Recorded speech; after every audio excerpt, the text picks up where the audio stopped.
conseil exceptionnel sur bien des aspects, le concile de Nicée vit le rassemblement des plus éminents dignitaires de l'Imperium. Parmi ces illustres figures, une foule de délégations y assistèrent.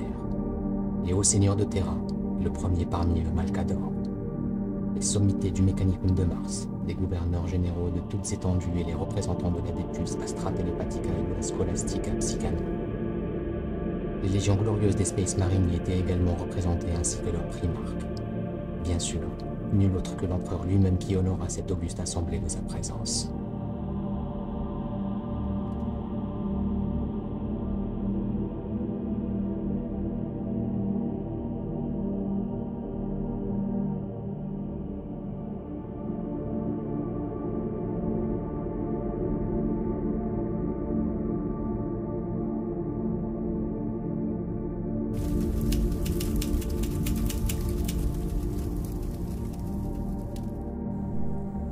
Le concile de Nicée transcendait les contours d'une simple enceinte de débat restreint à un sujet unique.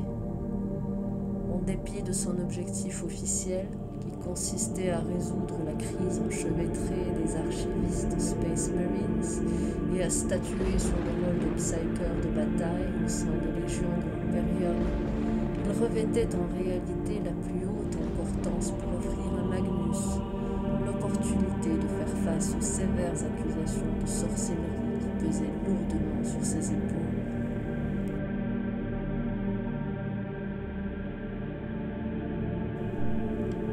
À cette occasion solennelle, l'empereur conféra à Perturabo la tâche d'ériger sur un volcan une construction aussi majestueuse qu'éphémère.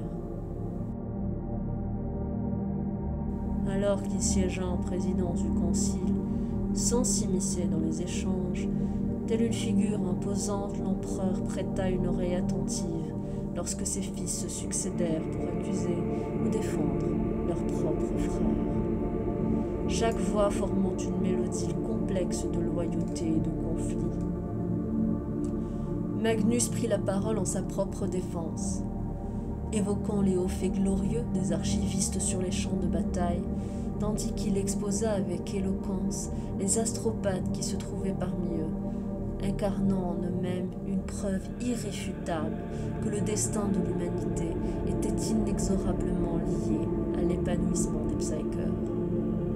Ainsi, il avança en proclamant son innocence, dévoilant avec une passion sincère son insatiable quête de connaissance.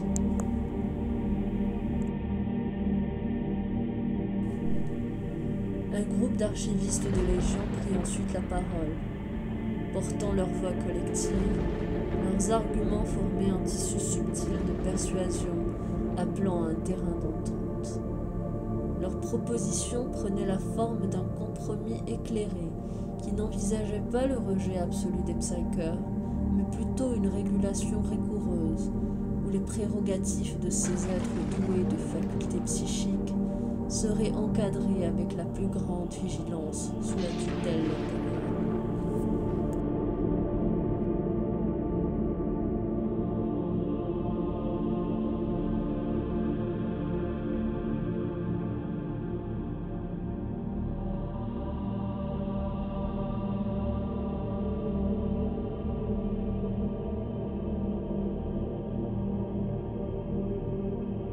À l'issue de ces discussions enflammées, la fureur de l'empereur oscillait à peine dans les limites de sa maîtrise.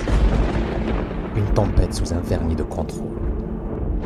Il réalisa, avec une amertume voilée, que la confiance qu'il avait accordée à son fils Magnus avait été trahie. Les souvenirs de leur première rencontre sur Prospero s'entrelaçaient dans une ironie cruelle. Les secrets intimes qu'il avait partagés avaient été utilisés à des fins contraires à celles qu'il avait envisagées.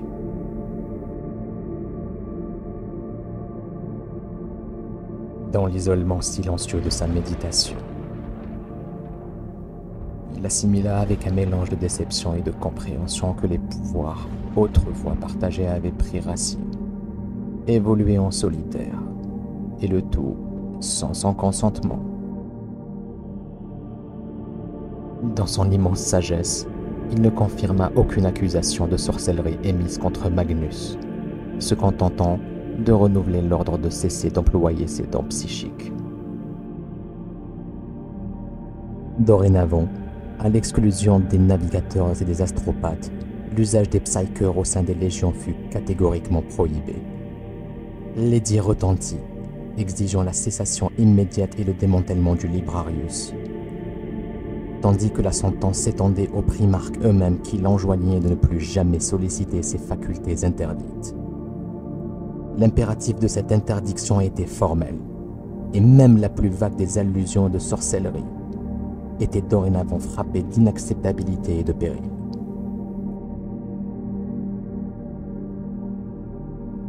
Les paroles de l'empereur marquèrent leur conclusion, consignant le destin de Magnus, qu'il renvoya sur Prospero avec sa légion pour qu'il restructure ses rangs, redistribuant ainsi les archivistes parmi les unités de combat standard.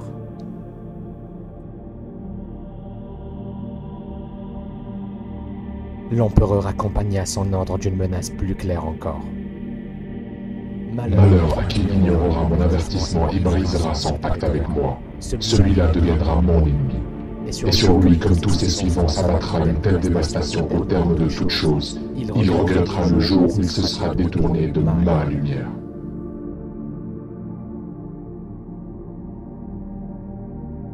Cependant, les cieux de la confiance étaient voilés de doutes pour Malcador le sigillite. Il soupçonnait que tous les primarques n'acquiesceraient pas docilement au décret impérial.